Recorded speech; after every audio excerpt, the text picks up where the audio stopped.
Bonjour et bienvenue dans Un autre chemin est possible, le podcast pour les personnes en chemin vers un métier de sens dans le bien-être ou l'accompagnement. Je suis Marion, je suis docteure en pharmacie et naturopathe pour vous aider à prendre soin de vous au quotidien et également coach pour accompagner les personnes dans leur reconversion et lancement d'activité vers les métiers du bien-être et de l'accompagnement. C'est un chemin que j'ai moi-même entrepris il y a 2 ans parce que je crois qu'un autre chemin est possible. Un chemin où l'on prend soin de soi, où notre activité professionnelle elle est riche de sens, elle est alignée avec nos valeurs et notre mode de vie. Parce que je crois qu'on peut choisir et se réinventer. Ici, pas d'utopie. Dans ce podcast, je vous partage mon parcours, mes défis, mes victoires, mes réflexions et une dose d'inspiration pour traverser le chemin passionnant de l'entrepreneuriat tout en prenant soin de vous. Mais aussi des interviews de personnes inspirantes qui ont pris un autre chemin et qui vivent aujourd'hui leur activité. Après tout, si c'est possible pour elles, alors pourquoi pas pour vous? Si vous aimez ce podcast, vous pouvez me soutenir en vous abonnant sur vos plateformes d'écoute préférées, vous pouvez le noter ou laisser un petit commentaire et le partager autour de vous. Je vous laisse avec l'épisode.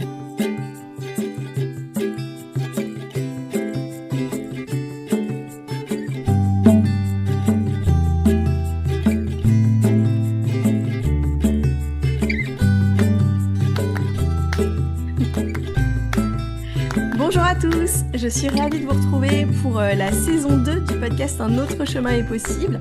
Donc le podcast il a déjà 1 an, je trouve ça dingue, donc c'est une aventure que je reprends dans cette rentrée avec grand plaisir. Et pour cette 2e saison, je commence tout de suite avec une interview de rentrée avec Émilie Boriglione, que vous connaissez peut-être sous le nom de C'est si bon nutrition sur Instagram. Donc moi j'ai rencontré Émilie il y a 5 ans, j'ai recompté avant l'épisode, donc à l'époque j'étais vraiment passionnée de naturopathie et je cherchais un stage pour pratiquer en fait la cuisine du quotidien, mes versions naturopathiques. Donc voilà, je commençais à avoir plein de connaissances mais je cherchais quelque chose pour pratiquer et je ne trouvais pas. Et je suis tombée sur le site d'Émilie et du coup je suis allée faire un stage dans ses cuisines à Bordeaux. Et ça a été une super expérience et qui a beaucoup changé ma manière de cuisiner depuis. Donc depuis, on est toutes les deux devenues maman et coach à peu près en même temps. Et aujourd'hui, j'avais envie d'inviter Émilie qui, je crois, vient de fêter ses 10 ans d'entreprise avec C'est si bon nutrition et ses 20 ans d'entrepreneuriat. Rien que ça. Émilie, comment vas-tu aujourd'hui? Merci Marion pour cette introduction. Bah, écoute, je suis très très contente de te retrouver dans ce contexte-là et comme tu disais, 5 ans après notre première rencontre autour de la cuisine et merci en tout cas de m'inviter, de me donner la parole et j'ai déjà hâte de tout ce qu'on va échanger ensemble. Alors, Émilie, bon, j'ai commencé un petit peu à parler, à dire un petit peu qui tu es, mais est-ce que toi, tu peux te présenter avec tes mots?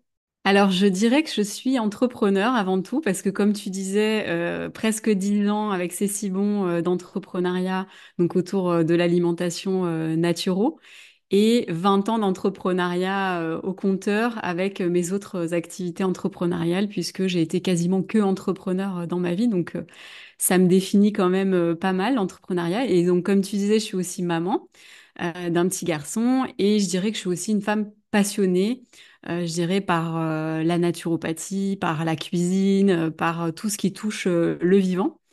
Donc voilà, c'est un peu comme ça que j'ai envie de me présenter aujourd'hui. Et puis après, on parlera certainement un peu plus en détail de mon activité. Justement, tu peux nous raconter, donc même j'ai envie de dire tes activités, parce que pour moi, tu es quand même une femme plurielle. C'est vrai, c'est vrai. Aujourd'hui, j'ai beaucoup développé mes activités sur l'axe de l'accompagnement. Ça, c'est vraiment ce qui me caractérise. Mais ces accompagnements, ils ont évolué au fur et à mesure des années, puisque initialement, donc je me suis reconvertie à la naturopathie en 2015. Et au départ, bah voilà, j'ai tout simplement proposé ce pourquoi on est formé en école de naturo, des accompagnements individuels en naturopathie. Mais très rapidement, j'étais pas du tout à ma place.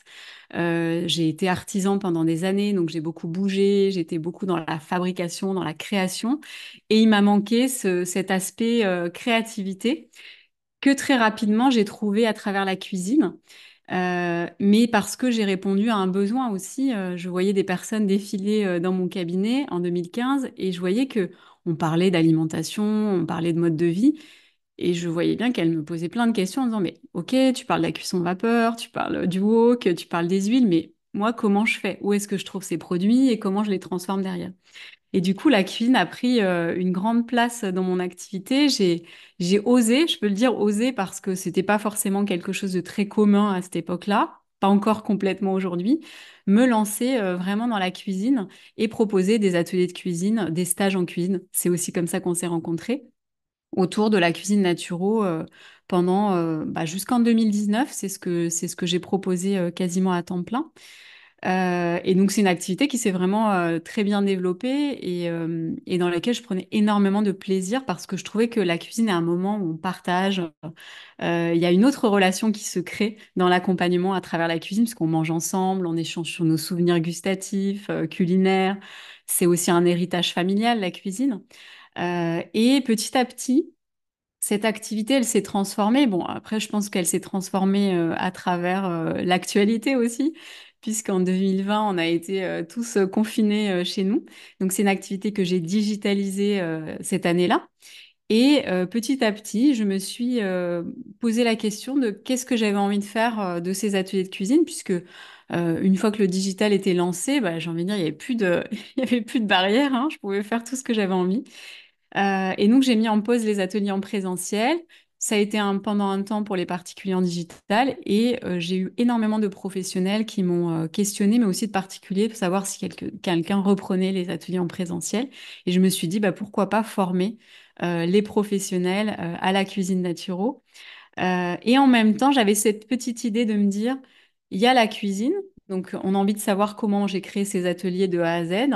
On a envie d'avoir des connaissances un peu simplifiées parce que quand on sort de formation, bah, il y a beaucoup, beaucoup d'infos. Mais aussi, comment on fait pour devenir entrepreneur? Donc petit à petit, je suis allée dans cette direction, plus sur le sujet de l'entrepreneuriat.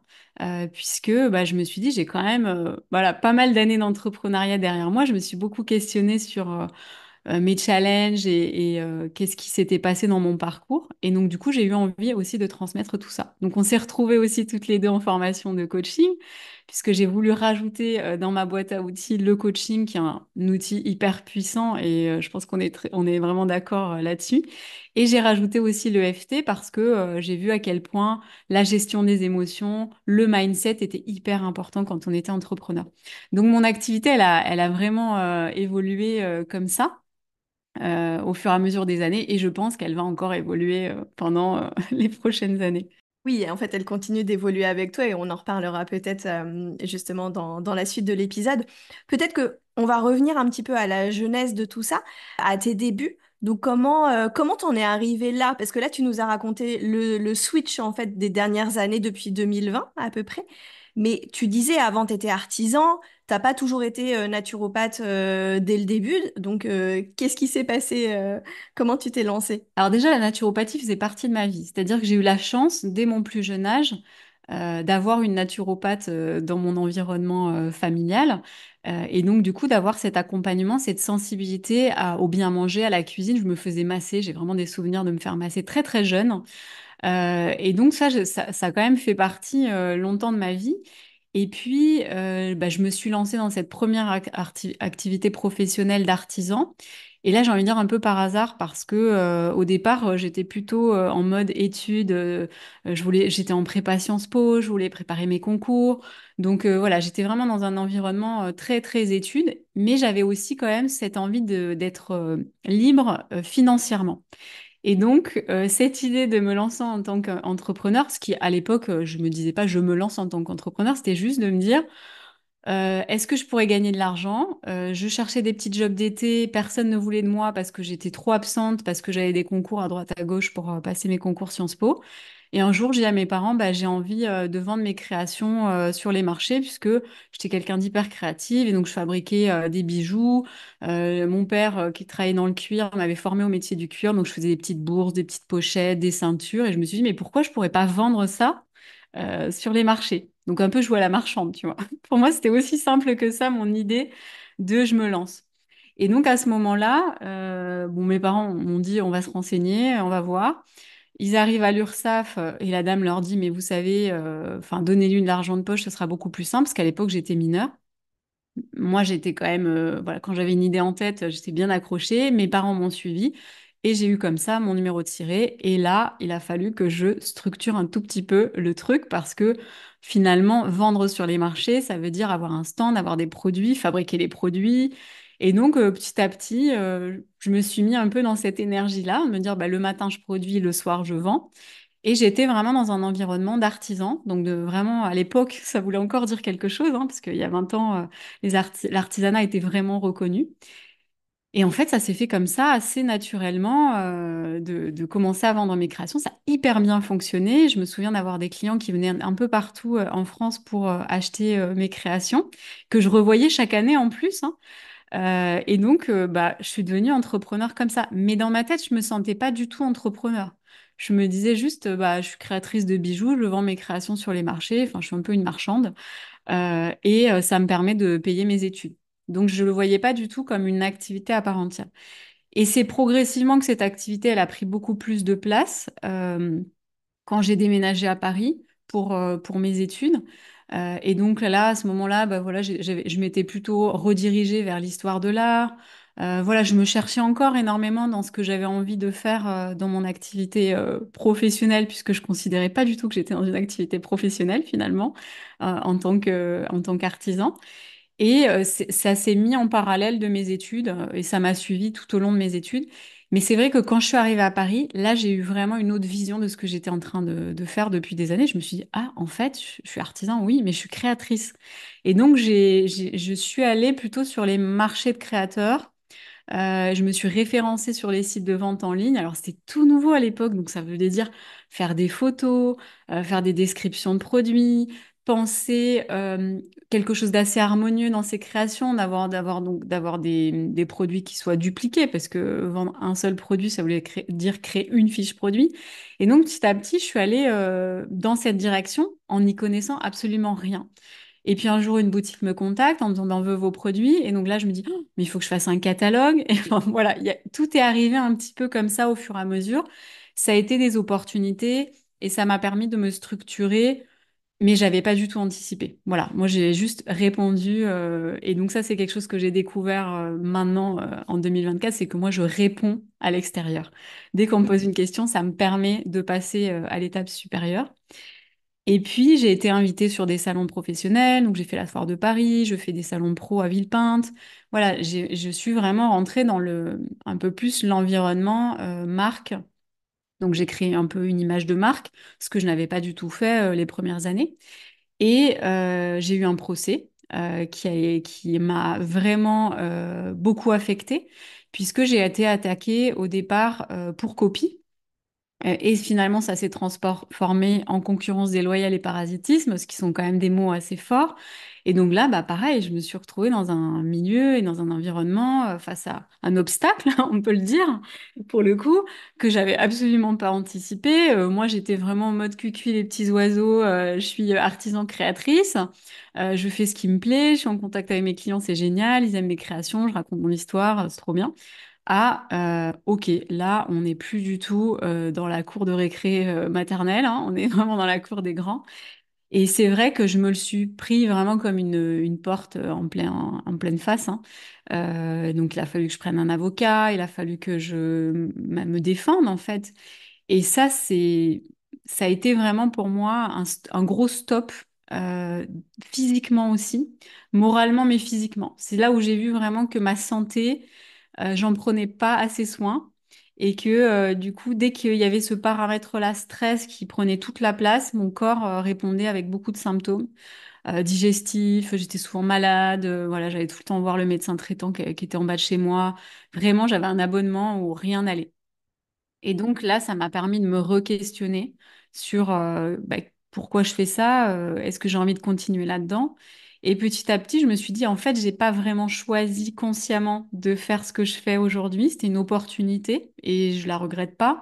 Mais peut-être que bah, un autre chemin est possible, si on reprend le nom du podcast. C'est ce qui me vient pour moi. Et donc, j'ai commencé à me questionner, à me dire, mais qu'est-ce que j'ai envie de faire de ma vie? Au début, je me suis questionnée, est-ce que j'irais pas dans la vente? Parce que j'aimais beaucoup la relation que j'avais avec mes clients. Et finalement, je me suis dit, non, mais la vente telle qu'elle est prônée dans les écoles de commerce, voilà, c'est très marketé, donc c'est pas du tout ce que j'ai envie de faire, parce que moi, j'ai envie d'être en relation. Et puis un jour, je me balade dans le 15e où j'habitais à Paris et il y avait une école de naturo. Et donc là, je me suis dit, ah ok, mais c'est vrai, la naturo, mais qu'est-ce que c'est déjà? Et puis je me suis rappelé de tout ça, puis ça fait partie de ma reconstruction. Et je me suis inscrite en formation en week-end. Et au final, cette inscription en formation, elle était plus pour moi, je me reconstruis, je me reconnecte sur comprendre mon corps, qu'est-ce qui se passe à l'intérieur de moi, comment moi je peux aller mieux. Et je pense que c'est souvent le parcours des naturaux en reconversion, c'est d'abord pour soi ou pour quelqu'un dans sa famille, de son entourage, pour comprendre qu'est-ce qui est en train de se passer. Et j'y suis vraiment allée en mode tranquille parce que au fond, c'était pas vraiment une reconversion professionnelle au départ. C'était plus un passage à l'action pour moi. J'avais envie de comprendre ce qui se passait. Et c'est vraiment progressivement au fur et à mesure de la formation que là, un projet professionnel a commencé à se dessiner.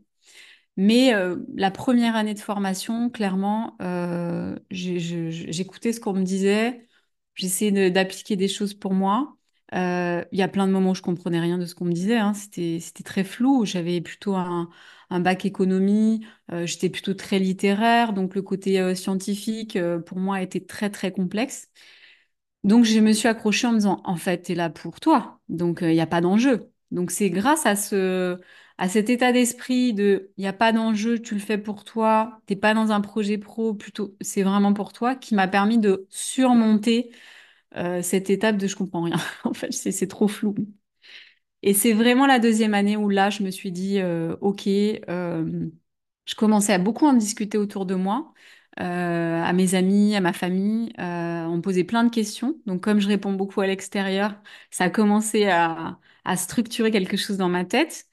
Et c'est vrai que ça tournait quand même toujours autour de l'assiette, parce que j'avais vraiment retenu pour moi qu'il était important de rééquilibrer mon assiette, puisque toutes ces années où je faisais des marchés, où je faisais ensuite des salons, bah, je mangeais des sandwichs, je buvais du café, alors que le café ne me convenait pas du tout.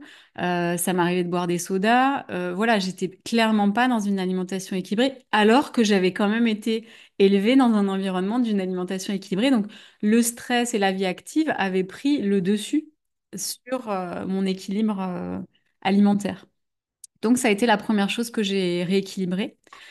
Et peut-être parce que ça me semblait être aussi une thématique plus accessible pour moi, qui sur certains autres sujets en formation, j'étais encore un peu dans le doute de ce qu'on était en train de me dire. Donc je me suis dit, l'alimentation, bon, ok, c'est facile. Et donc c'est comme ça que le projet a commencé à se dessiner. Et du coup, je me suis entraînée dès la deuxième année à donner des conseils alimentaires à qui bien voulait les entendre aussi, hein, parce que ça n'a pas été hyper fluide quand j'ai dit à tout le monde, ok, je suis en formation naturo, dans un environnement plutôt entrepreneur, créateur. Les gens se disaient, mais qu'est-ce qu'elle fait en fait? Je comprends pas du tout ce qu'elle fait. Ça a été un gros sujet de blague de mes amis à l'époque, où dès qu'on était à table, voilà, je me prenais tous les commentaires, ah, t'as vu ce qu'on a dans l'assiette, etc. Donc la reconversion, elle n'a pas été fluide euh, sur le regard des autres. Et ça, je pense que beaucoup de personnes qui sont en reconversion doivent le sentir. Mais moi, c'était tellement important pour moi que du coup, je me suis dit, c'est pas grave, ils comprendront plus tard ou pas. Ou pas. Et en fait, il y en a beaucoup qui ont compris bien plus tard. Mais du coup, moi, j'avais déjà avancé sur mon chemin, donc c'était chouette.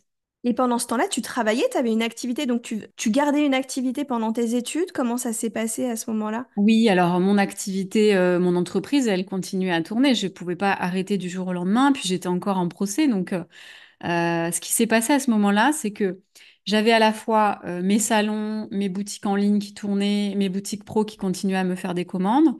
Donc la semaine, je travaillais sur ce projet-là. Le week-end, j'allais en formation. Et il y a eu un moment où c'était très compliqué parce que du coup, j'étais tellement affectée par le procès que je n'arrivais plus à créer, je n'arrivais plus à avoir de la clarté sur ce que j'étais en train de faire, que j'ai même pris un job alimentaire le week-end.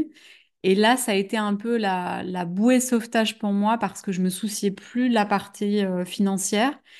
Et je suis très bien tombée puisque je travaillais dans une petite boutique de bijoux qui était dans le 15e, donc à côté de chez moi.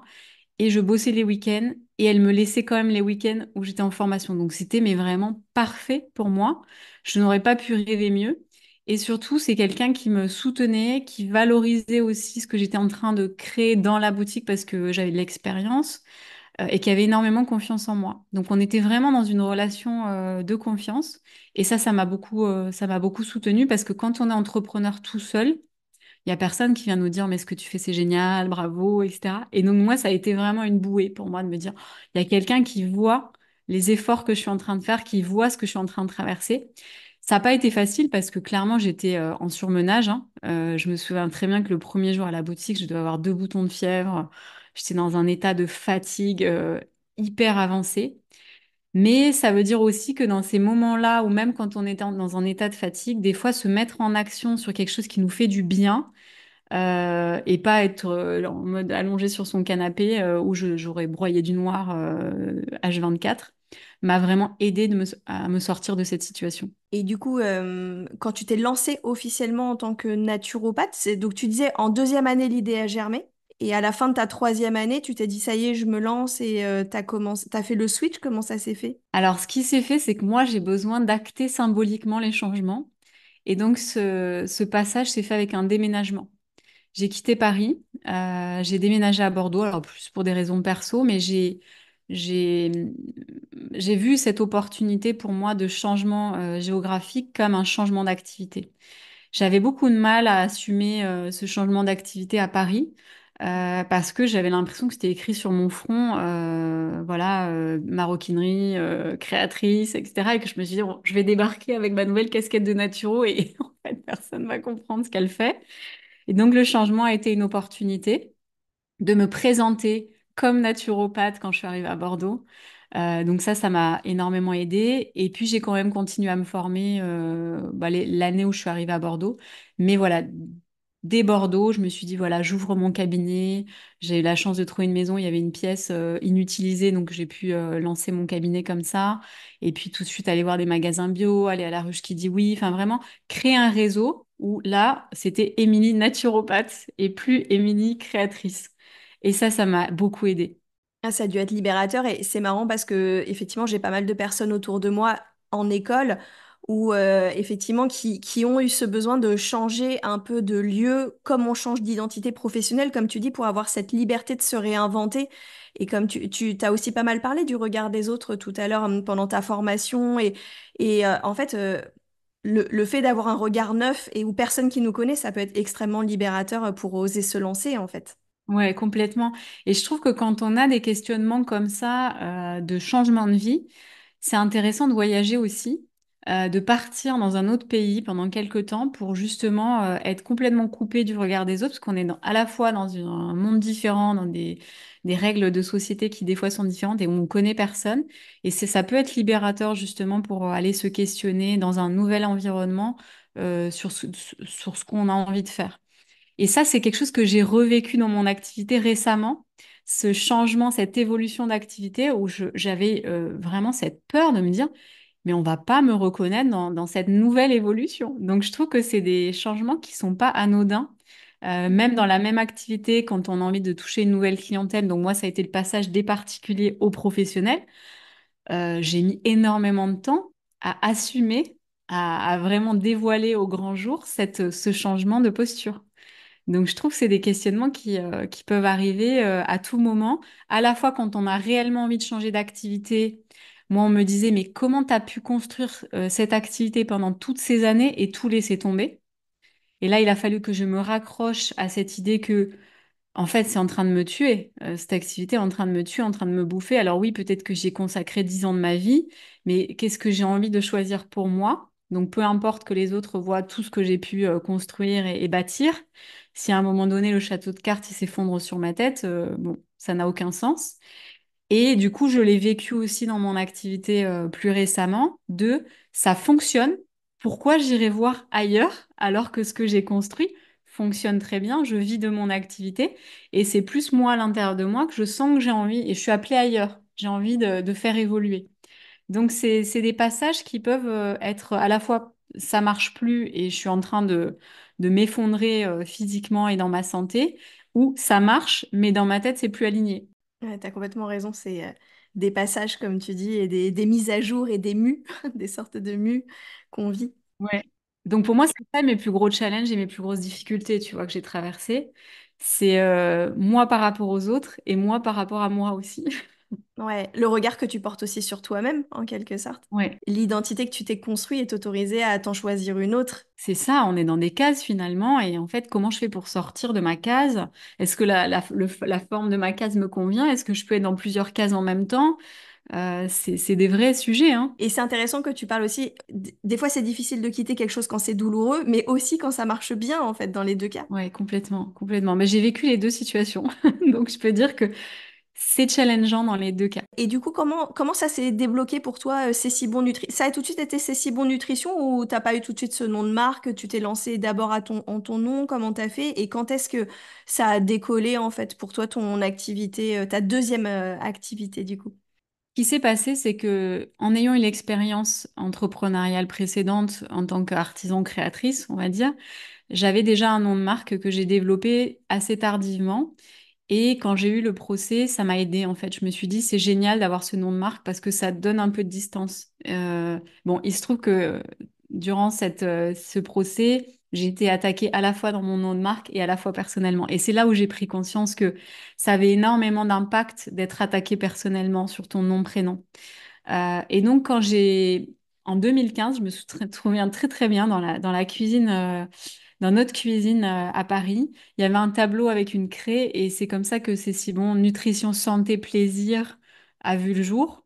Parce que j'avais envie d'amener de la légèreté, parce que même si c'était un métier de l'accompagnement, moi j'avais vraiment toujours cette notion qui était très importante pour moi, qui fait partie de mes valeurs, de créativité. Fallait que ça soit joyeux et créatif, même si on parlait de santé. Et donc, c'est si bon, ben, il y avait vraiment la notion plaisir, le côté alimentation et la santé qui était quand même présent, donc à la fois dans le logo. Et donc, dès le départ, c'était très clair pour moi que j'avais envie de me développer à travers ce nom de marque. Et j'avais quand même cette double activité en quelque sorte, puisque c'est si bon, c'était l'image de marque avec le côté alimentation, recette et mon nom-prénom sur les consultations. Mais c'est vrai qu'aujourd'hui, on va parler de moi, on va me dire, ah, Émilie, c'est Simon. Souvent, c'est ça. Complètement. C'est vrai que moi aussi, j'ai cette image, Émilie, c'est si bon. Et ça a tout de suite marché pour toi sur Bordeaux.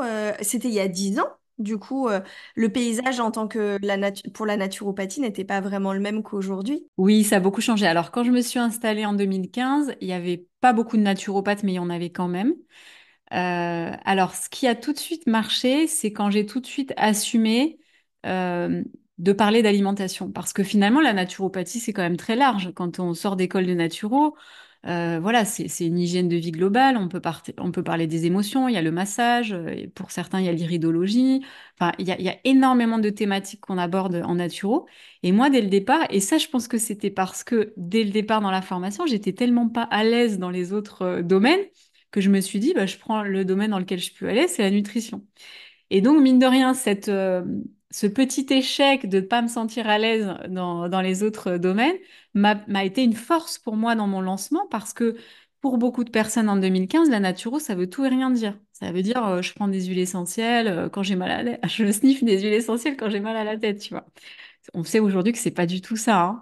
Mais du coup, c'était la vision à l'époque. Et donc, quand je me suis présentée en tant que naturopathe, experte en alimentation santé, beaucoup de personnes se disent, ben, je comprends de quoi elle me parle. Donc, les gens venaient me voir pour parler d'alimentation, pour parler de rééquilibrage alimentaire, se questionner sur l'alimentation. Et donc ça, je suis convaincue, c'est que c'est ce qui a fait que mon activité, elle a décollé assez rapidement. Deuxième paramètre, j'avais pas le choix, j'avais pas de Pôle emploi, donc il fallait que ça fonctionne tout de suite. Donc je pense que tout ce que j'ai pu mettre en place dès mon installation à Bordeaux, c'est-à-dire faire du réseau, parler de mon activité non-stop, aller à la ruche, aller à la Biocoop, vraiment, j'ai essayé vraiment de me mettre un petit peu partout où il y avait ce sujet de l'alimentation dans les associations, a fait que tout de suite, bah, on s'est souvenu de moi.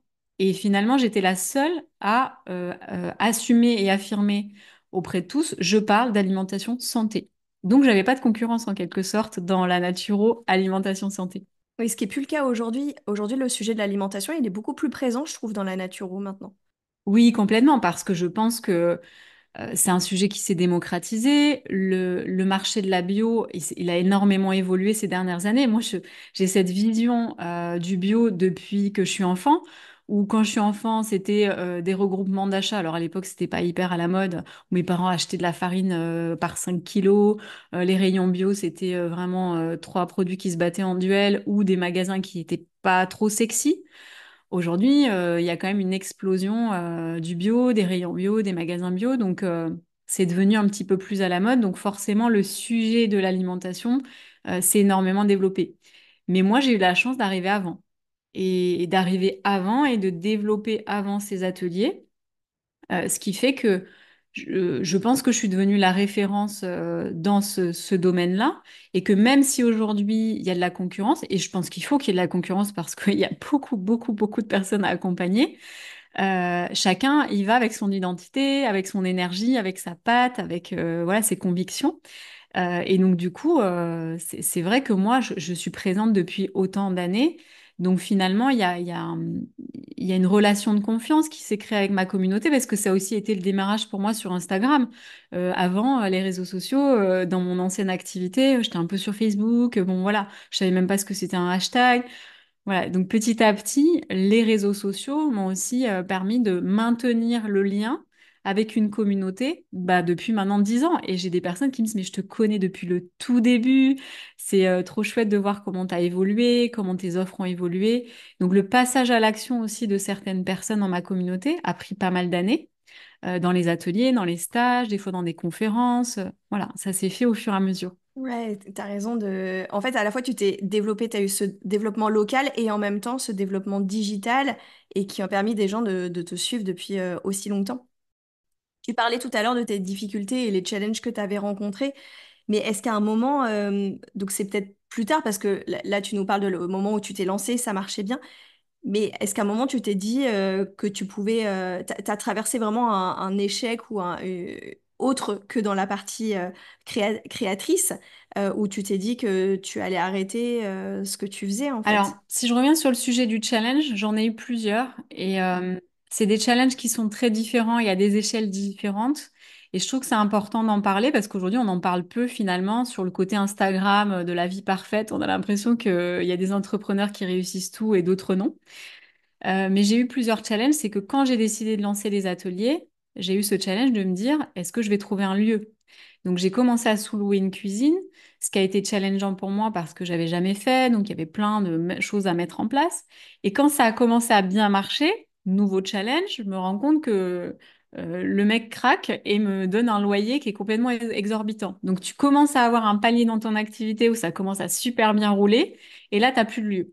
Et donc, ça veut dire que j'ai dû trouver un lieu que j'ai moi-même créé. Deuxième challenge, parce que là, je me suis dit, je vais jamais y arriver. Déjà, j'ai mis des mois à trouver un lieu. Quand je l'ai trouvé, j'ai vu le prix qu'allaient me coûter les travaux pour créer une cuisine aux normes, telle que je l'imaginais, avec un propriétaire qui était absolument pas aidant sur le sujet. Donc tout ça, ça roule. Troisième challenge, le Covid arrive, plus de présentiel. Alors que 2019 a été une super année pour moi.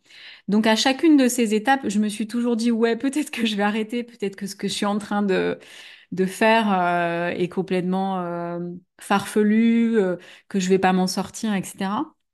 Donc j'ai eu à chaque fois des moments où je me roule en boule et je pleure un bon coup, hein, très franchement. Mais ce qui m'a quand même à chaque fois aidé, c'est que c'est viscéral. Je sentais en moi que c'est quand même ça que j'avais envie de faire. Que c'est un peu comme l'avion, tu vois. J'ai peur de l'avion, mais à l'idée de rater une opportunité de voyage, de découvrir une autre culture, bah tant pis quoi. J'ai peur de l'avion, je prends sur moi, je serre les dents et j'y vais. Alors, sur les premières années. Donc les deux premiers challenges de j'ai une cuisine, j'ai plus de cuisine, je dois créer une cuisine.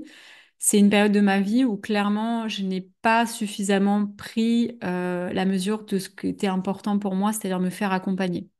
Donc ça a été un peu des portes. Alors pas des aussi grosses portes que mon procès, mais quand même des portes. À chaque fois, j'en ressortais avec beaucoup, beaucoup de nœuds intérieurs. C'était très douloureux. Et c'est vraiment 2020, Covid, où là, je me suis dit, c'est plus possible. Tu peux pas vivre chaque fois ces challenges avec autant d'intensité. Et parce que j'étais enceinte en 2020, il y a eu cette superposition de je vais devenir maman. Il y a le Covid et comment je vais gérer cette vie-là avec tous ces challenges. Et je crois que je n'avais même pas mesuré à quel point ce changement de devenir mère allait être aussi impactant pour moi. La grossesse s'est bien passée, mais dans un contexte de stress énorme, puisque j'ai dû annuler tous mes ateliers, j'ai dû rembourser tout le monde. Et là, on parle de 15 000 euros, hein, on ne parle pas de, de 100 euros. J'ai dû faire un prêt, c'était nouveau pour moi, j'avais jamais emprunté de l'argent, je m'étais toujours débrouillée en me disant je gagne de l'argent, je le réinvestis. Donc il y avait cette notion de liberté qui était hyper forte et là je me disais mais je suis obligée de demander de l'argent, donc ça entrave ma liberté, comment je vais faire? Voilà, donc j'ai été très challengée. Et puis après il y a eu la naissance de mon fils et le postpartum et là je me suis vraiment pris une porte parce que euh, là, tu gères plus rien, tu ne contrôles plus rien. C'est-à-dire qu'il y a un être humain qui est dans tes bras, qui pleure, qui a faim, qui a des besoins vitaux, et toi, t'as beau être stressé, tout ce que tu veux, tu peux pas le poser et dire je reviens plus tard. Donc ça a été très très challengeant pour moi de devoir gérer ce changement d'activité en digitalisation et ce petit être qui est arrivé dans notre vie, qui avait énormément de besoins et dont j'avais envie de prendre soin aussi. Donc, ça veut dire que mes priorités ont changé à ce moment-là. Et là, je me suis dit, c'est plus possible. Tu peux pas être Wonder Woman qui gère toute seule. Tu as besoin d'être accompagnée. Et c'est là où je me suis vraiment intéressée à l'EFT, au coaching. Je me suis fait accompagner en coaching, en EFT, en toute thérapie de toutes sortes, où je me suis vraiment ouverte à tout ça. Et je pense que le fait d'avoir travaillé sur le corps, l'alimentation, l'ancrage avant m'a aidé à pouvoir faire cette transition vers un autre step qui est la gestion des émotions.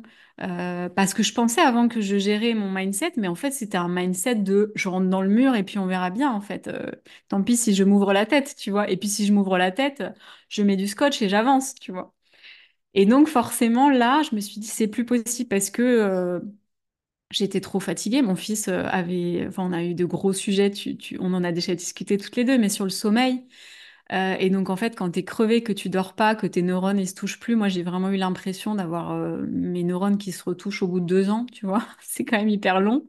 Et donc, ça veut dire que tu dois aller travailler. J'ai gardé mon fils avec moi pendant 1 an. On a eu un mode de garde au bout d'1 an. Donc, j'ai quand même dû travailler en l'ayant à la maison H24. Donc tous ces sujets ont fait que je ne pouvais pas m'en sortir toute seule et que ça aurait été vraiment, je pense que je serais allée droit vers le burn-out. J'étais déjà en surmenage et je me disais là, je peux pas en fait, je peux pas. Mon entreprise va s'écrouler et j'aime trop ce que je fais pour le voir se détruire à cause de moi. Parce que là, c'est pas que t'as pas de clients, c'est que toi-même tu n'arrives plus à gérer.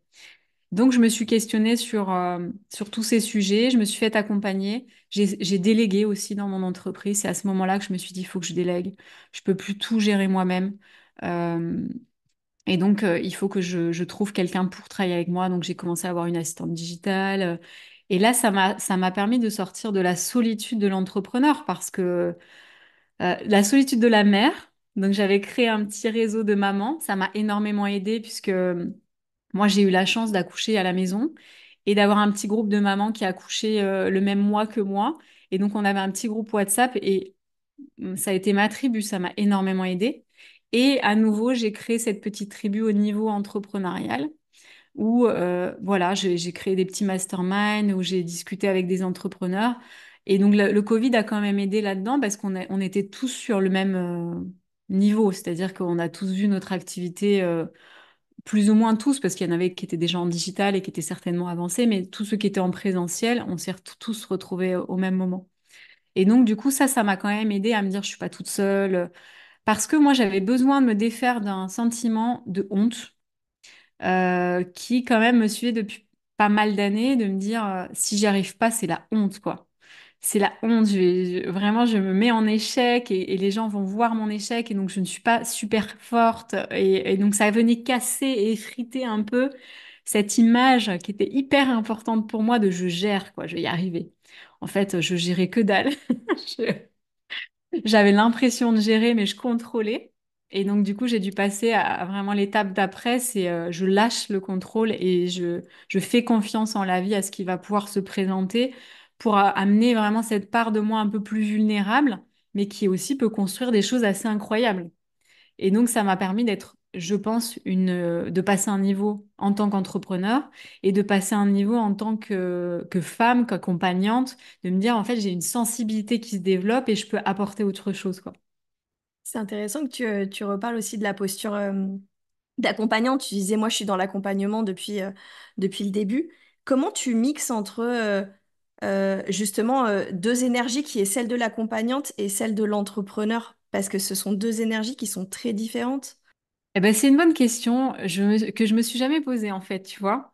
Parce que je pense qu'intuitivement, il y a des espaces différents. Quand je suis en séance et que j'accompagne, je suis profondément dans la présence, dans l'attention et l'intention.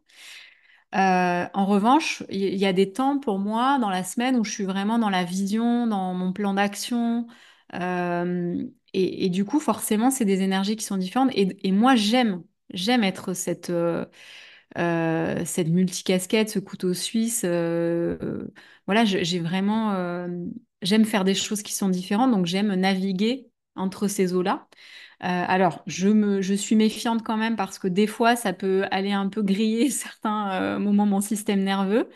Et donc aujourd'hui, je mets un peu plus de structure dans mon organisation du quotidien pour justement laisser du temps pour chaque espace. Sinon, il y en a un qui prend le dessus et du coup, je perds en clarté.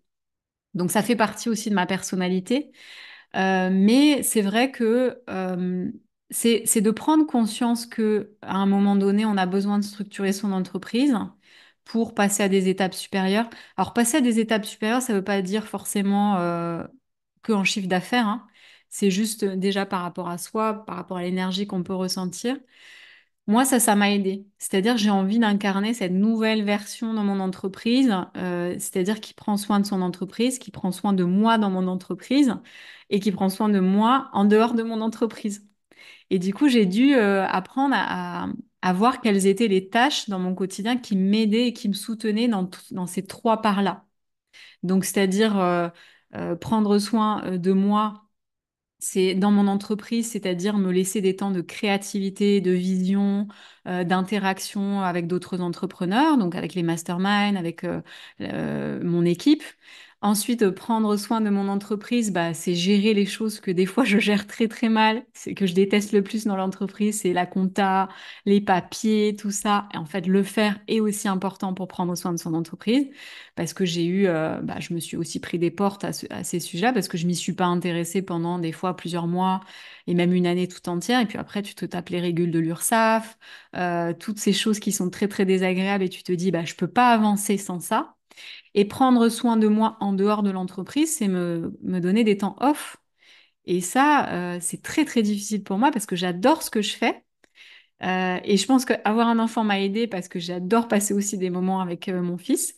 Et donc, du coup, d'accepter qu'il y a des moments, bah ouais, je coupe mon ordi, je coupe mes réseaux et je prends un vrai temps off et tu reviens et tu as un esprit neuf.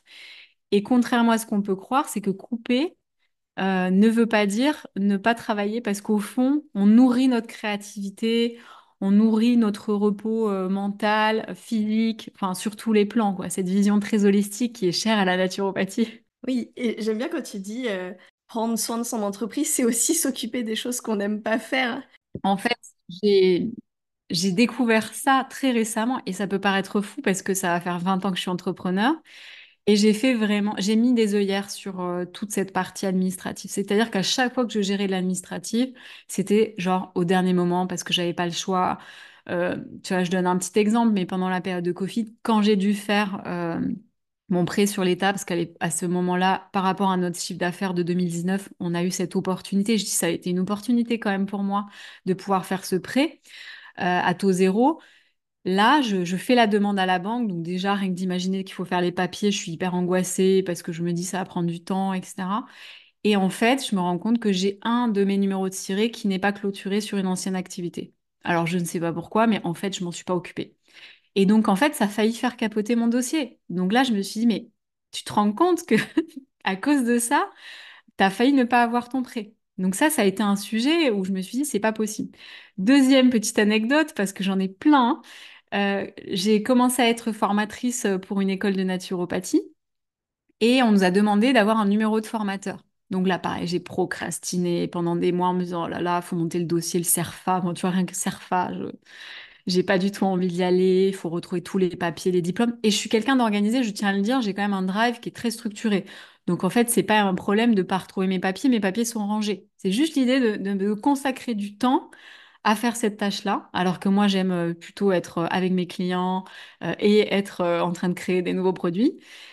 Et donc, j'ai procrastiné. Il fallait qu'on me mette une deadline. Donc, moi, je fonctionne à la deadline. Si j'en ai pas, je fais pas. Et donc là, je finis par faire ces papiers-là et je me rends compte que finalement, grâce à ce nouveau statut, je peux avoir 0% sur mes activités en tant que formatrice, ce qui me fait gagner 20% de TVA quand même. Et là, je me dis, non mais tu te rends compte, tu as passé des mois où tu aurais pas pu passer une grosse partie de tes activités à 0%, ce qui est quand même assez dingue parce que 20% de TVA, c'est une perte qui est énorme quand on a ce changement de statut. Pareil, quand j'ai dû passer de auto-entrepreneur en entreprise individuelle, je m'y suis pas intéressée. Cette année, j'ai eu une régule d'URSSAF parce que pareil, j'ai pas prévisionné. Donc j'en ai plein des histoires comme ça où à chaque fois je me dis, mais Émilie, tu peux pas faire ça. Donc cette année est une année où je me suis priorisé ce sujet-là. On est en septembre et je vois déjà que j'ai pris du retard sur la compta. Mais du coup, je me dis, il faut que je me fasse accompagner parce que si moi-même, je n'arrive pas à le faire, j'ai besoin de quelqu'un extérieur qui me donne des deadlines, en fait. Ouais, qui te cadre par rapport à ça. C'est ça. Alors, tu nous as beaucoup raconté, Émilie, tout ce qui t'est passé là ces dernières années. Et comment toi, dans l'avenir, justement, tu as envie d'évoluer ou comment tu te vois, vers quoi tu vas? Alors, j'ai deux réponses à cette question. La première, c'est qu'aujourd'hui, il est très clair que j'ai envie d'amener ma pierre à l'édifice pour soutenir les entrepreneurs du bien-être qui se développent parce que je me suis pris plein de portes, comme on a pu le voir, et que j'ai envie de transmettre aussi cette expérience-là et de donner les clés sur comment anticiper tous ces changements-là. Je pense qu'on n'a clairement pas une culture de l'entrepreneuriat dans notre société et j'ai envie vraiment de contribuer dans ce sens-là. Et la deuxième partie de ma réponse, c'est que j'ai envie de continuer à accompagner des offres qui me ressemblent. Donc aujourd'hui, c'est à travers des formations pour les professionnels, mais je me laisse la porte ouverte, beaucoup plus ouverte qu'avant, à changer si bah, je le ressens profondément, comme à un moment donné, un besoin de réalignement. Donc c'est plutôt une réponse où je vais m'écouter un petit peu plus et je vais accepter que même si l'extérieur me dit elle change tout le temps, tous les 4 matins, en fait moi je sais que ça suit mon fil rouge intérieur et que c'est ça le plus important, que c'est ça qui fait que mon entreprise est alignée. Et pour moi, cet alignement est la base de la réussite de mon entreprise. Donc, c'est qu'elle puisse vraiment suivre ton évolution personnelle, en fait, et évoluer en même temps que toi, comme tu l'as fait depuis 10 ans finalement. C'est ça. Ouais. Et même, j'ai envie de dire 20 ans, parce qu'en fait, tu n'as fait que évoluer. Et j'ai quand même envie de te poser la question, parce que dans le bien-être, beaucoup de gens sont quand même en reconversion et viennent du milieu salariat. Et c'est justement ça qui est le plus difficile, c'est d'apprendre cette double casquette, un nouveau métier de thérapeute et l'entrepreneuriat. Mais toi, à l'inverse, tu t'es jamais imaginé travailler pour quelqu'un d'autre, enfin, ou une structure? Je l'ai fait, j'ai eu 2 expériences de 6 mois. Et ça a été très difficile. Ça a été très difficile parce que je pense que cette liberté à l'intérieur de moi, cette créativité qui me pousse à vraiment créer des choses qui sont pour moi uniques, je l'ai pas retrouvée dans le salariat. Donc, c'était pas le cadre qui me correspondait. Et puis, je me pose vraiment la question, au bout de 20 ans, d'être à son compte, si c'est possible, tu vois, enfin, je pense que quand ça fait tellement longtemps qu'on est à son compte, le switch me paraît après difficile, en tout cas. Alors, je sais pas, je me suis déjà posé la question, je t'avoue, parce que voilà, dans les moments de doute, on ouvre les portes de potentiellement retrouver un job salarié. Et tant que je n'arrive pas à avoir le bénéfice plus important, donc je me suis vraiment questionnée sur ce bénéfice, bah je ne suis pas passée à l'action. C'est-à-dire que je me suis dit, est-ce que j'ai mis tout en œuvre pour vraiment réussir ce que je suis en train de faire? Et tant que la question était non, je persévère. Et tant que le bénéfice d'un job salarié, il n'est pas supérieur à ce que je suis en train de vivre, c'est toujours non. Ouais, c'est une bonne façon de se poser la question. Et justement, comment tu poserais, enfin, à une personne qui débute, ce que toi, tu as commencé il y a plus de 10 ans, Mm. dans ce domaine de la naturopathie ou de l'accompagnement, ce serait quoi le conseil que tu aurais à lui donner aujourd'hui, mais compte tenu de ton expérience, mais je trouve aussi compte tenu de la situation actuelle qui est effectivement plus la même qu'il y a 10 ans. Alors moi, ce que je dirais en premier, c'est d'être aligné à ses valeurs profondes, parce que se connaître, connaître ses valeurs profondes, c'est essentiel. Donc ça, je pense que quand on se reconvertit, des fois, on fuit une situation et on n'anticipe pas que on va revivre exactement la même chose, hein, si on travaille pas dessus. Donc, aller faire ce travail que l'on fait en coaching, hein, et c'est pour ça que je pense que toutes les deux, on adore le coaching, c'est qu'on fait vraiment ce travail d'ancrage profond. Donc, pour moi, c'est de trouver son ancrage quand on démarre son activité. Et ensuite, c'est se dire, la passion, c'est super. Et je suis quelqu'un de passionné. En revanche, le plan d'action, c'est tout aussi important. Donc, c'est vraiment d'avoir de la suite dans les idées et pas de se dire, on verra bien ce qui se passera. C'est d'avoir quand même un peu de structure dès le départ, d'avoir une vision, d'éclairer sa vision pour pouvoir avoir des actions qui nous conduisent pas à l'épuisement et au burn-out, parce que aujourd'hui, l'épuisement et le burn-out des entrepreneurs du bien-être, il est très, très répandu et c'est quand même dommage puisqu'on prône quand même ces valeurs de prendre soin de soi. Et en même temps, s'il est aussi répandu, c'est aussi parce que justement, cette situation, enfin, vivre du bien-être, c'est compliqué aujourd'hui. Enfin, j'ai l'impression que si la situation, enfin, si autant de gens s'épuisent, c'est que ça demande aussi beaucoup, beaucoup d'énergie. Enfin, il y a un peu des deux. Alors, tu vois, moi, je suis pas tout à fait d'accord que vivre du bien-être est compliqué aujourd'hui. Je pense que ce qui est compliqué, c'est qu'on n'a pas les clés de ce que c'est être entrepreneur. C'est comme un guide et une méthodologie. C'est qu'au fond, si on avait un document A4 qui résumait, et je suis aujourd'hui dans cette capacité de créer ce document A4, c'est quoi être entrepreneur, quelles sont les étapes administratives, puis dans le plan d'action, dans la structuration de son activité, on s'épuiserait beaucoup moins. Et ce document A4, il n'existe pas officiellement. Tu vois, tu reçois pas un petit courrier qui te dit, alors voilà, ça c'est les tâches administratives et ça c'est ce que tu dois faire pour avoir de l'ancrage dans ton entreprise, c'est-à-dire bah, quelles sont tes valeurs, à qui tu t'adresses. Voilà. Et c'est ce mix des deux qu'on n'a pas, cette synthèse. Après, je pense qu'il y a des personnes qui ne sont peut-être pas faites pour être entrepreneurs, c'est aussi une réalité. Mais globalement, je pense que utiliser une machine à café sans la notice, c'est compliqué. Si on donne la notice, je pense que 90% des gens devraient arriver à utiliser la machine à café. Et pour parler un petit peu de la notion d'engagement, parce que aujourd'hui, une activité telle que tu l'as fait, enfin, j'imagine qu'il y a toujours aussi derrière un engagement sociétal. C'est quoi qui te touche le plus aujourd'hui dans notre monde et contre lequel tu as envie de te battre et d'agir, que ce soit personnellement ou par ton activité professionnelle? Alors moi, il y a deux sujets. C'est d'abord l'engagement sur l'accessibilité à une alimentation saine, donc vraiment connaître les besoins de notre corps à travers l'alimentation. Et donc c'est sur cette base-là hein, que j'ai créé C'est si bon. Et aujourd'hui, bah, c'est tout ce que je peux développer en termes de conseils que je peux donner sur les réseaux, à travers mes newsletters, mais aussi je me suis engagée auprès de l'école de mon fils pour donner des ateliers de cuisine tous les mois pour les enfants gratuitement. Donc c'est fait vraiment partie des choses qui me tiennent à cœur dès le plus jeune âge que ce sujet de l'alimentation soit rencontré et découvert. Et le deuxième, aujourd'hui, il est sur l'entrepreneuriat parce que en ayant regardé derrière moi, je me suis dit, waouh, il m'a manqué tellement de choses, ça m'aurait fait tellement gagner de temps. Alors, j'ai aucun regret, mais c'est vrai que je me dis, j'ai envie on puisse aujourd'hui devenir entrepreneur, et notamment pour les femmes, parce que j'ai vu ce que c'était d'être entrepreneur et maman. Et qu'aujourd'hui, je vois encore beaucoup de femmes me dire je suis entrepreneur parce que c'est plus facile pour mon planning, ça me laisse plus de temps.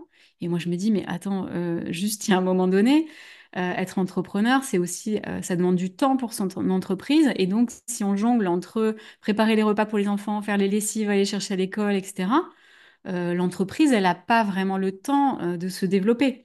Donc, c'est vraiment aider aussi les entrepreneurs à structurer dès le départ leur activité, avoir de la clarté, avoir une vision, parce que souvent on s'éparpille. Moi, je suis quelqu'un à la base de très éparpillé, et ça m'a toujours demandé de reclarifier ma vision. Donc ça, je m'y engage à travers mes dernières formations et mes derniers programmes. Et tu as raison que l'entrepreneuriat, c'est un sujet de société, en fait, parce que, d'ailleurs, je vais te poser la question sur le titre du podcast, mais tu vois, pour moi, Un autre chemin est possible, c'est par exemple la voie de l'entrepreneuriat, parce que en fait, si tu te questionnes pas, effectivement, la voie toute tracée et qui est normée dans notre société, c'est la voie du salariat. Donc, en fait, c'est un chemin qui n'est pas vraiment balisé aujourd'hui, et c'est super que tu puisses accompagner à ce niveau-là. J'irai un petit peu plus loin, tu vois, moi, sur le sujet d'un autre chemin est possible, c'est-à-dire celui de l'entrepreneuriat. C'est que pour moi, aujourd'hui, et c'est vraiment le step dans lequel j'arrive, c'est un autre chemin est possible, c'est-à-dire d'être entrepreneur et de prendre soin de soi. Donc, on prend soin des autres et on continue à prendre soin de soi. Donc quelque chose de très holistique de pro-perso qui viennent s'en mêler parce que l'entrepreneuriat, la barrière, elle est très très floue.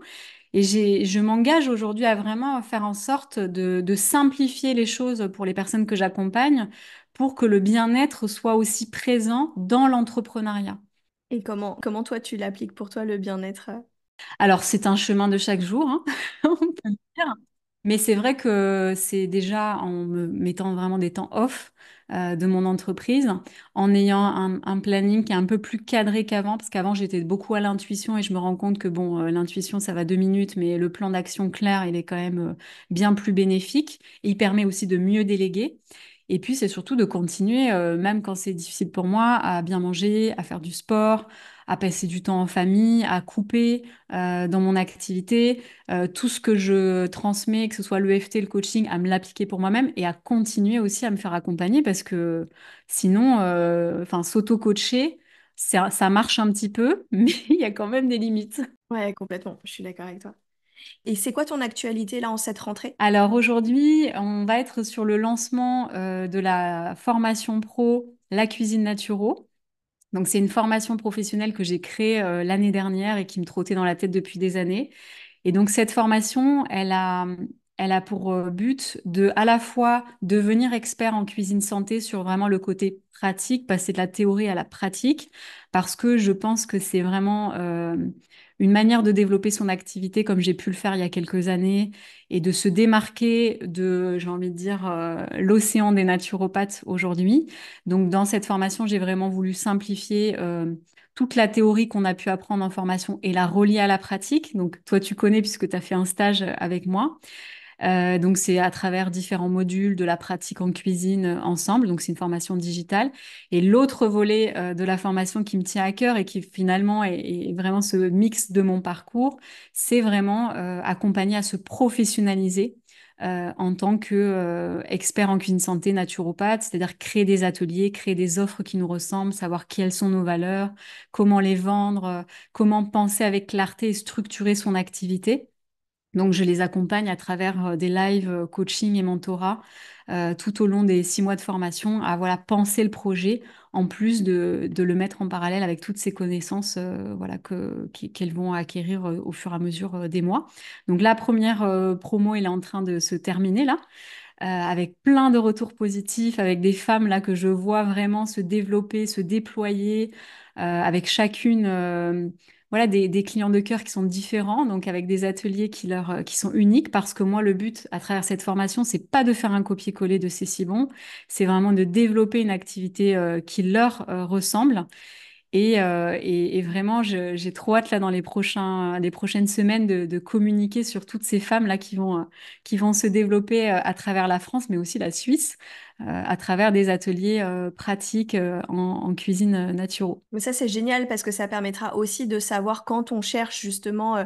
Moi, j'ai souvent des personnes qui me demandent où est-ce que je peux faire un atelier de cuisine sur Paris ou autre, d'avoir une sorte de référencement d'atelier où on sait qu'il y a une qualité. Et effectivement, et c'est génial que tu puisses. Enfin, c'est vraiment quelque chose qui manque dans les formations de naturopathie aujourd'hui. On a uniquement de la théorie et encore pas forcément de la théorie cuisine. Enfin, en cuisine, c'est de la théorie nutritionnelle. Et il manque tout cet aspect-là. Et donc ça, c'est vraiment génial parce que c'est vrai que apprendre aux gens à cuisiner aura pour moi toujours plus de succès que de leur donner des fiches. Ça aura toujours beaucoup plus d'impact auprès de la clientèle, quoi. Ça, j'en suis convaincue. En fait, moi, c'est une expérience qui m'a permis de réunir ces deux pans-là dans la formation. C'est à la fois mon expérience auprès des particuliers où j'ai vraiment vu que le passage à la pratique vs les livrets de recettes où finalement ils en font 3, ils passent à autre chose. L'accompagnement vraiment en cuisine, que ce soit en présentiel ou en digital.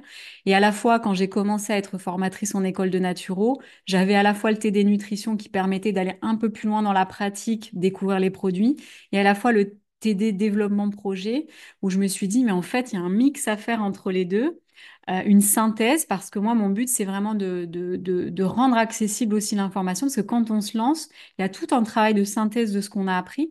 Moi, je le fournis à travers cette formation, de la synthèse de mes 10 dernières années, à la fois au niveau de la cuisine et à la fois au niveau du chemin entrepreneurial. J'essaye vraiment, et ça fait partie de mes valeurs de clarté, d'amener vraiment de la clarté, de la lumière pour que ce soit le plus simple possible. Et en tout cas, Émilie, tu nous fais un super cadeau pour les auditeurs d'un autre chemin est possible, puisque tu nous as fait un petit code promo que je remettrai dans les liens de description de l'épisode pour offrir 100 € de réduction, je crois, sur la formation. Donc, c'est un super cadeau. Donc, voilà, vous retrouvez toutes les infos. Merci infiniment à Émilie, non seulement pour la générosité de tous tes partages, et puis voilà, pour ce cadeau aux auditeurs, comme il y a aussi beaucoup de naturopathes qui écoutent le podcast et je pense vraiment que c'est une formation qui peut énormément apporter et aider pour développer son activité. Merci à toi, Marion. J'ai adoré notre échange. À très bientôt, Émilie. Merci d'avoir écouté cet épisode jusqu'au bout. Du partage d'Émilie, je retiens plusieurs choses. Déjà, j'ai aimé sa manière d'aborder les choses pendant sa formation de naturopathie et comme elle disait, le fait de faire des choses pour soi, il n'y a pas d'enjeu. Et donc du coup, on s'enlève de la pression. Et ça me semblait une bonne approche aussi de faire d'abord les choses pour soi. J'ai aimé aussi l'idée de même quand on est en surmenage, on a tendance à tout le temps dire il faut se reposer, et bien sûr que le repos est important, mais comme disait Émilie, l'action, elle peut aussi être bénéfique quand il s'agit de faire des choses qui nous font du bien. Donc l'inaction n'est pas toujours la solution, ça peut être des actions quand elles nous font du bien. Je retiens aussi l'idée que le changement d'environnement comme le lieu de vie, mais ça peut être aussi un changement d'environnement en tant que personne qui nous entoure, ça peut être très libérateur quand on veut lancer son activité ou en tout cas se lancer dans quelque chose de nouveau. J'ai aimé aussi les 3 axes dont parlait Émilie qui sont prendre soin de son entreprise, prendre soin de soi dans son entreprise et de soi en dehors de son entreprise. Et l'idée que parfois prendre soin de son entreprise, c'est faire des choses, des tâches qu'on n'aime pas faire, mais qui peuvent être bénéfiques, donc c'est une manière de prendre soin. J'ai aimé la question de coaching que se pose Émilie. Est-ce que j'ai tout mis en œuvre pour que ça marche avant de prendre une décision, comme par exemple se dire bon, je vais tout arrêter, rechercher un boulot, se poser cette question-là, c'est intéressant. Et ce que je retiens aussi dans son partage, et notamment dans la formation qu'elle propose, c'est l'idée que même si aujourd'hui on parle beaucoup de la cuisine en naturopathie, en fait finalement des ateliers, il n'y en a encore pas tant que ça, et en plus il y a encore tellement de monde à former, à informer, qu'il y a de la place pour ça, et il y a de la place pour plein de types d'ateliers différents, avec des approches différentes, donc vraiment, si en tout cas le cœur vous en dit, et que vous êtes appelé, vous avez cette envie de partager autour de la cuisine mais vous savez pas comment faire, je pense vraiment que la formation d'Émilie peut vous apporter des super bases pour oser créer vos propres ateliers, comment les faire connaître ensuite, comment les développer. Vous avez le code Un autre chemin qui vous donne 100 € de réduction sur la formation si vous ressentez l'appel. Merci encore pour votre écoute. Si vous avez aimé ce podcast, n'hésitez pas à le partager autour de vous, à mettre une petite note ou un commentaire sur les applications de podcast. Vous pouvez me suivre sur Instagram à l'adresse @marion.alvesdeoliveira ou découvrir mes offres d'accompagnement sur mon site internet marionalvesdeoliveira.com. Je serai ravie d'échanger avec vous. Je vous dis à très bientôt pour un prochain épisode et d'ici là, prenez soin de vous.